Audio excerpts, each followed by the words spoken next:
আজকে ডিম ভাজতে গিয়ে দেখি ফ্রিজের মধ্যে একটাই ডবল কুসুমের ডিম আছে। ও ডবল কুসুমের মানে বুঝলে না তো, মানে একটা ডিমের মধ্যে দুটো কুসুম। কি বিশ্বাস হলো না তো?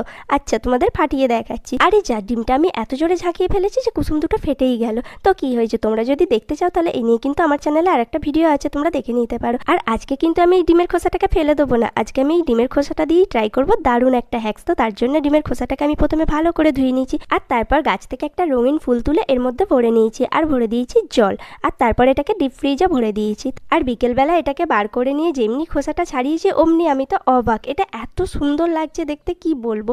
যদিও এটা কোনো কাজে লাগবে না, কিন্তু এটা দেখতে দারুণ লাগছে। তো তোমাদের কেমন লাগলো জানিও, আর ভালো লাগলে একটা লাইক করে দিও।